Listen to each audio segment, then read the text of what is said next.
Salut, moi c'est Abbas Atimoté, élève ingénieur à l'École nationale supérieure des travaux publics de Yaoundé, précisément au Cameroun. Alors dans cette partie d'exercice, je vais vous expliquer comment fonctionne en fait un plan incliné. Alors notre objectif ici, n'est-ce pas, est de étudier la trajectoire, n'est-ce pas, entre le point O et le point B du mobile, et étudier également la trajectoire entre le point B et le point C. Voilà.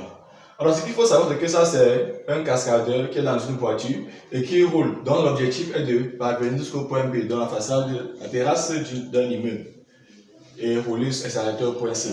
1, 2, petit 1 autant pour moi. Étude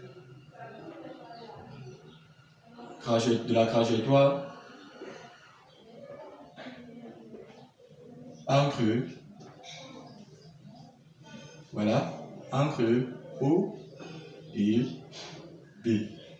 Voilà. On va utiliser la troisième loi de Newton, le théorème de Sankey d'inertie. La deuxième loi de Newton, le théorème de Sankey d'inertie, qui stipule quoi? Que la somme des forces extérieures appliquées au mobile égale la masse fois l'accélération du Sankey d'inertie. Bien sûr, un vecteur. Et nous sommes dans le repère OIK. Donc, on va considérer notre repère d'espace au point O. Et notre repère de temps à date égale à 0. Bon, au point O de maintenant, au point O, lorsque le mobile quitte le point O, il n'est que soumis à son poids. Donc, équivaut à quoi? Puis on a le poids P égale à la masse fois l'accélération. Au poids fois la masse fois l'accélération, oui. Équivaut à quoi? À mg égale à ma. En substituant les masses, on a ceci. On a g égale à a. Très bien. Bon, ce qu'on va faire, c'est quoi? On va déterminer les équations horaires, les différentes équations horaires dans ce mouvement. Et on va également déterminer aussi la trajectoire, l'équation de la trajectoire du mobile. Bon, commençons par déterminer les équations horaires. On a déjà l'accélération. L'accélération, on a AX égale à 0 et AZ égale à moins G. Pourquoi? Parce que, regardez, G se déplace suivant la verticale et concurremment à l'axe d'orientation. Donc, c'est pour ça que j'ai AG égale à moins G. Et comme il n'y a pas de G, G ne se déplace pas sur l'axe des abscisses. C'est pour ça qu'il a mis AX égale à 0. La vitesse initiale V0, on a V0x qui est égal à quoi? Bien évidemment, V0x, donc sur l'axe des abscisses, égale à V0 cosinus alpha, parce que c'est adjacent. Lorsqu'on va projeter, ça sera adjacent à l'angle. V0z égale à V0 sinus alpha. Ok. On a OG, la position initiale. On a IC0 égale à 0 et Z0 égale à 0. Maintenant, de ces trois éléments, on va maintenant pouvoir déterminer maintenant toutes les différentes équations horaires. Voilà. Commençons par la vitesse. La vitesse, après l'équation horaire, Vx égale à quoi? C'est une constante. Donc Vx égale à V0 cosinus de alpha. Donc j'ai Vx égale à V0 cosinus de alpha. Pour avoir maintenant Vz, je vais primitiver AZ. Parce que l'accélération est la dérivée de la vitesse par rapport au temps. Donc ce qui fait que pour avoir la vitesse, on va primitiver ceci. Donc Vz égale à quoi? Égale à moins gt. Parce que nous créons sur le temps, je rappelle, plus V0 sinus alpha. Très bien. Donc ici on a ceci, voilà. Là on a l'équation horaire de la vitesse. Maintenant, on a l'équation horaire du vecteur de déplacement, c'est-à-dire OG. On a OG. On va seulement primitiver la vitesse. Donc x égale à quoi? V0 cosinus alpha t. Ok. Et z égale à quoi? Moins 1 demi de g t carré plus V0 sinus alpha. Très bien. On primitive. Donc là, on a les différentes équations horaires. Là, ça de 1. Ça, c'est de 1. Maintenant, de 2, qu'est-ce qu'on va maintenant faire? On va maintenant déterminer, sans plus tarder, l'équation de la tangente de la trajectoire. Maintenant, d'ici à là, prenons ça numéro 1. Ça, de 1, ça, 2. De 1, on a t égale à x sur v0 cosinus alpha. Très bien. Ça, c'est, appelons ça croix. Maintenant, croix dans 2. Croix dans 2. Croix dans 2, on a ceci. On trouve z de x égale à ceci. On remplace simplement t par son expression. Et on trouve l'équation de la trajectoire. Très bien. Ça, c'est la base, en fait, des différentes équations qu'on va encore illustrer tout à l'heure. Alors, on a pu déterminer les équations horaires du mouvement. On a pu déterminer aussi, en d'autres termes, l'équation de la trajectoire. Bon, maintenant, qu'est-ce qu'on va maintenant savoir? On va maintenant savoir, on va chercher à déterminer les différents paramètres ici, à savoir les coordonnées de S, le point qui doit, la trajectoire qui doit confondir bien pour que le machin arrive ici, voilà tout ça. Maintenant, qu'est-ce qu'on va faire? On va maintenant déterminer la portée de la trajectoire. Très bien. Bon, en fait, en d'autres termes, c'est le point de la trajectoire qu'on peut confondre avec le point B. Voilà, le point qui doit coïncider avec le point B, parce que l'objectif de ce solide est de parvenir jusqu'au point B. Donc l'objectif du mobile est de parvenir jusqu'au point B. Alors, pour parvenir au point B, il faut que un point de la trajectoire soit confondu avec le point B. Bon, on peut appeler ça la portée dans notre exercice. Très bien. Pour avoir maintenant la portée, qu'est-ce qu'il faut faire? C'est très simple. On va déterminer ceci, l'équation de la trajectoire par rapport à la variable. Donc la variable c'est x, on dérive ça par rapport à x. Et la dérivée, on pose égale à 0 et on tire x. Bon, observe comment ça se passe. On a z' de x égale à moins 1 demi, non pas moins 1 demi, moins gx sur v0 au carré cosinus au carré alpha. Voilà, plus tangente alpha. Maintenant, pour avoir maintenant la portée, qu'on peut noter xp, on pose z' de x égale à 0. Voilà, z' de x égale à 0 équivaut à quoi? À moins g xp. Appelons ça le point de la portée, xp, v0 au carré cosinus au carré alpha. Voilà, plus tangente alpha égale à 0. Équivaut à quoi? À moins g xp. Voilà. V0 au carré cosinus au carré de alpha égale à moins sinus alpha sur cosinus alpha. Très bien. Avec à ce niveau, on va simplifier les mots, ça va devenir plus. Voilà. Et maintenant, on va tirer dans xp. En tirant xp, on trouve xp égale à v0 au carré sinus 2 alpha sur 2g. Je laisse le soin en exercice. Alors je te laisse ça en exercice pour démontrer ceci. Alors si tu as des questions, n'hésite pas d'aller en commentaire pour poser ton problème, on va répondre. Bon, on a pu déterminer maintenant xp, qui est la portée. Voilà. Et maintenant, en mis de ça, on peut maintenant déterminer ceci, les coordonnées du point S. Voilà. Donc si on prolonge le point X ici, là, on a son abscisse. Et si on prolonge encore ici, on a son altitude. Voilà. Pour avoir l'altitude de ceci, de S, c'est très simple. Comment ça se fait? Observe très bien. Au point S, on a Vz égale à 0. Je m'explique. Lorsque par exemple, supposons que voici notre projectile ici, notre mobile autant pour moi, et que ça part en trajectoire. Ça arrive comme ça s'arrête, après ça redescend. Toute la trajectoire que vous voyez, c'est la vitesse parcourue, c'est Vz. Et avant R, pour que le mobile descende, il faut que ça s'arrête d'abord. Donc ça évolue comme ceci. Après ça s'arrête, ça descend donc maintenant. Et c'est dans ce moment qu'on appelle ça Vz qui est égal à 0. Donc Vz est égal à 0 implique quoi? Implique qu'on a moins Gt plus V0 sinus alpha égale à 0. Maintenant, Ts, appelons ça Ts, le temps pour que le mobile arrive au point S égale à quoi? Ts égale à V0 sinus alpha sur G. Ts. Allez.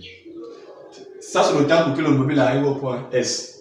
Mais maintenant, comme on a maintenant ce point, si vous vous rappelez très bien, on avait Z au départ égale à moins 1 demi de Gt au carré plus V0 sinus alpha.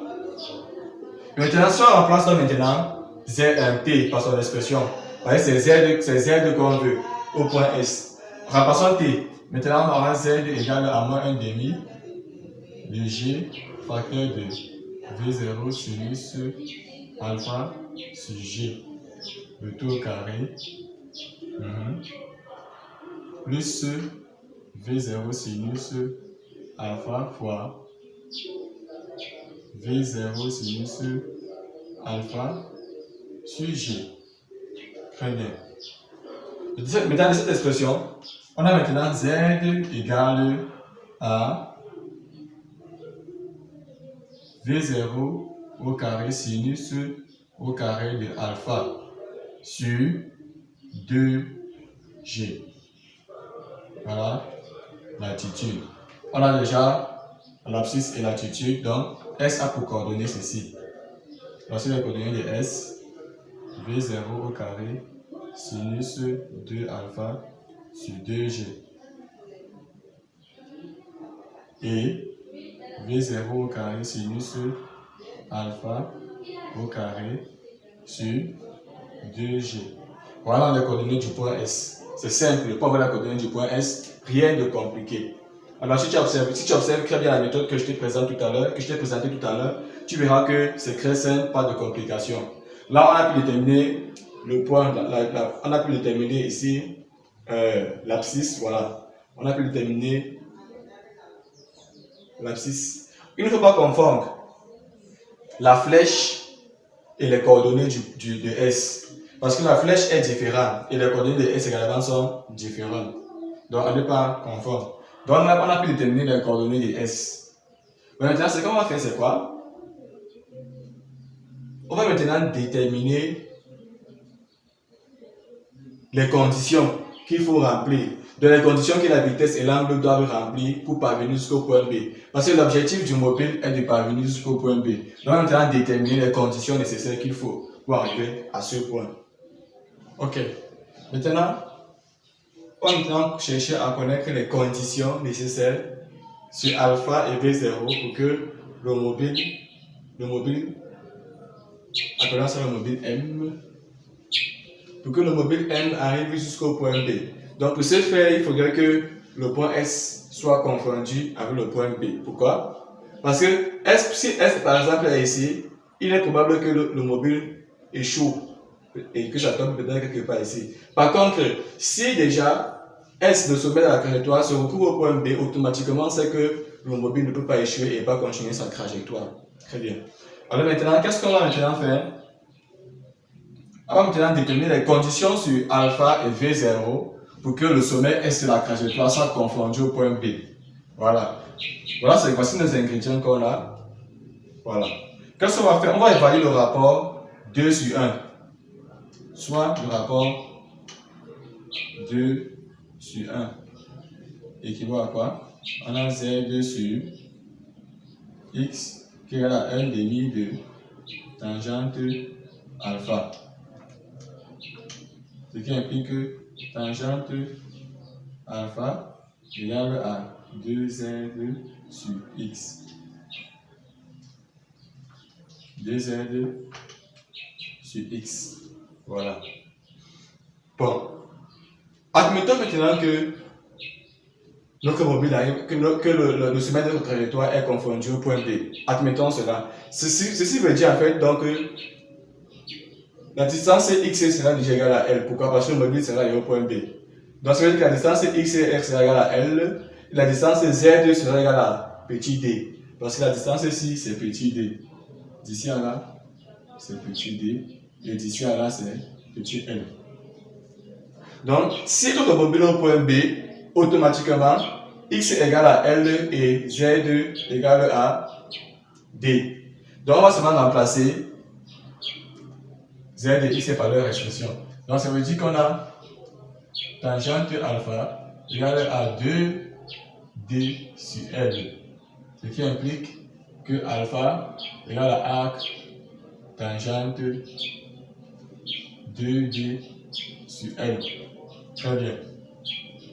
Donc, ça, la première condition est remplie. Donc, pour que le mobile arrive au point B, il est question de prévoir, une inclinaison d'angle.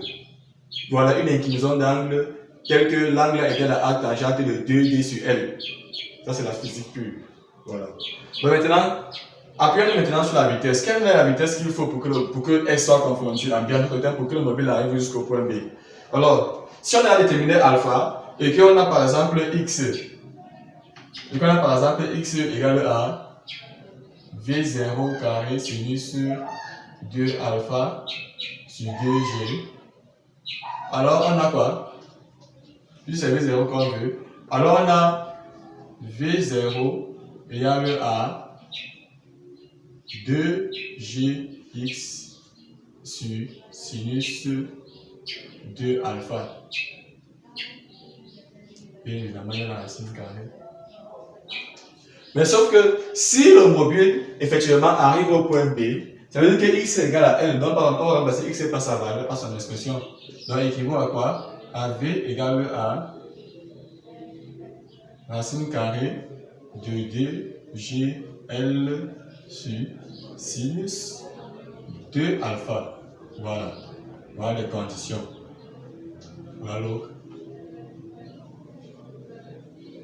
Donc, pour que le mobile arrive jusqu'au point B, il faut que alpha soit égal à ceci. Il faudrait que V, la vitesse V0, voilà. Il faudrait que la vitesse V0 du mobile soit égale à ceci. Si tu as la question, s'il te plaît, n'hésite pas à la en commentaire. Là, ça me permet de mieux avancer et de mieux m'améliorer. Voilà. Là, on a fini, on a étudié la trajectoire entre le point B et entre le point O et le point B. Maintenant, on va étudier la trajectoire entre le point B et le point C. Bon. On sait bien évidemment que le mobile arrive au point B avec une vitesse V'0, soit V'0, la vitesse d'arrivée en B. Voilà. Et on sait que le mobile doit s'arrêter au point C. Automatiquement, il y aura une force de frottement. Très bien. Bon, maintenant, sauf à ne pas confondre. On sait que ici, sur le tronçon de la route, il n'y a pas de frottement. Mais les frottements seront dus au freinage du mobile. Donc, ce ne serait pas dû à la force, à l'adhérence des roues avec le sol, mais à une force mécanique que va exercer le mécanisme de la voiture. Donc, et ça va s'arrêter au point C. On va étudier maintenant le mouvement entre ces deux points-ci là. Donc, premièrement, qu'est-ce qu'on va déterminer? On va déterminer l'accélération du centre d'inertie. Et on sait que l'accélération automatiquement sera négative, parce que ça sera retardé. En appliquant le théorème du centre d'inertie, on a la somme des forces extérieures égale à la masse, bien évidemment, fois l'accélération. Équivaut à quoi? AP plus F plus VAP plus F, puisqu'on a seulement deux forces, égale à M. Ah. Maintenant, en faisant les projections, suivant OX, donc suivant l'axe des abscisses, on a moins F égale à MA.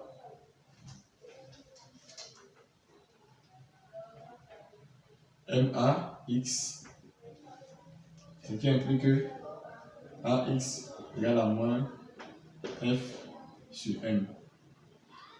Déjà, ça c'est l'accélération qu'on a déterminée. Maintenant, on va dire, exprimons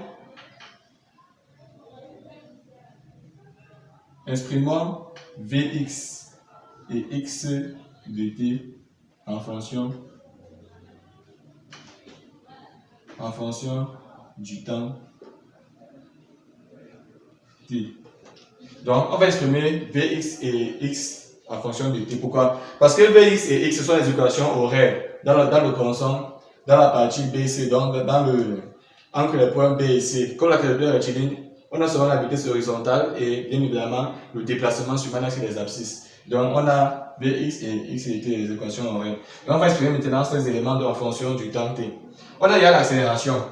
Donc, c'est évidemment, on a Vx égale à quoi? Je vais primitiver ceci. Vx égale à moins Fm plus V0 prime.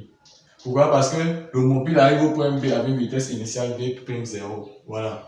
Et maintenant, pour déterminer x en fonction du temps toujours, on a x de t égale à quoi? Moins 1 demi de Fmt carré plus V0 prime t. Très bien. Là, on a pu exprimer Vx et x de t en fonction du temps. Très bien. Maintenant, déterminons le temps qu'il faut pour que au moment du freinage, pour que le mobile vienne s'arrêter au point S.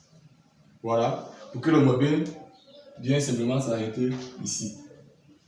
Simple. Pour que le mobile s'arrête au point S, donc dans ce qu'on a quoi? Attends, déterminons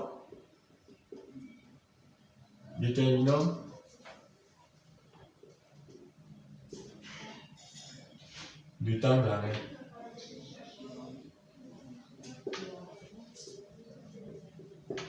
Voilà. Si le mobile s'arrête automatiquement, Vx égale à 0. N'oublions surtout pas que nous sommes sur la partie BC. Donc si le mobile s'arrête automatiquement, ça veut dire que Vx égale à 0. Alors, ce qui implique qu'on a quoi? Vx égale à 0 équivaut à moins Fmt. Voilà. Plus V'0 égale à 0. On va maintenant tirer T. Appelons ça Ts, le temps d'arrêt. Non pas Ts. Appelons ça TR, le temps d'arrêt. Donc on a quoi? Ce qui implique que TR en fait est égal à M V0' sur F. Voilà le temps d'arrêt. Donc pour que le soleil vienne s'arrêter au point, pour que le soleil s'arrête, il faut bien que TR soit égal à ceci. Voilà. Là, on sait que c'est la formule du temps d'arrêt. Et nous remarquons que le temps d'arrêt dépend de la force de frottement. Plus la force de frottement sera grande, la force de freinage sera grande autant pour moi, et moins le temps d'arrêt sera important. Bon, maintenant, qu'est-ce qu'on va maintenant faire? On va maintenant déterminer F, la force de frottement. Déterminant F. Voilà. Pour déterminer F, bien évidemment, on sait qu'au point C, parce que l'objectif est que le mobile s'arrête au point C. Et maintenant, on sait qu'au point C, la vitesse automatiquement sera égale à 0. Par conséquent, on va appliquer le théorème de l'énergie cinétique qui stipule que la variation de l'énergie cinétique est égale à quoi? À la somme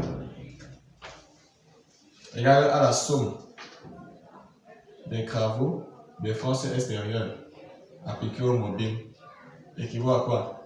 À 1 demi de MVC.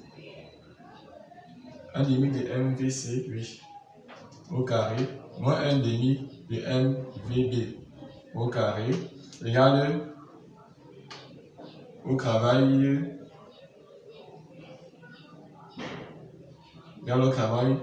du poids plus le travail de F.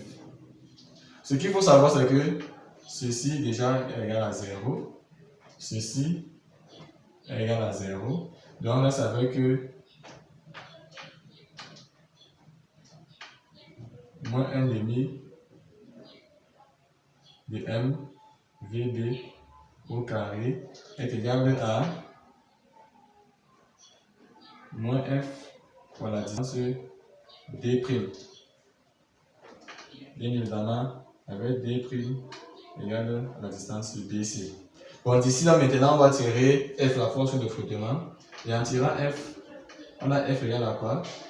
F égale à... F est égal à M VD au carré sur 2D.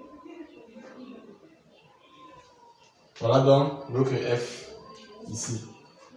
Alors si tu as des questions, n'hésite pas d'aller en commentaire, poser tes problèmes. Alors, si tu es nouveau sur ma chaîne, n'hésite pas à t'abonner, commenter, liker. Là, on a vu comment étudier en fait de manière globale un plan incliné. Et c'est même un peu complexe. Donc, je pense que c'est un exercice un peu plus simple que ça, tu pourras démarrer. Alors, merci et à plus pour une nouvelle vidéo. Ciao!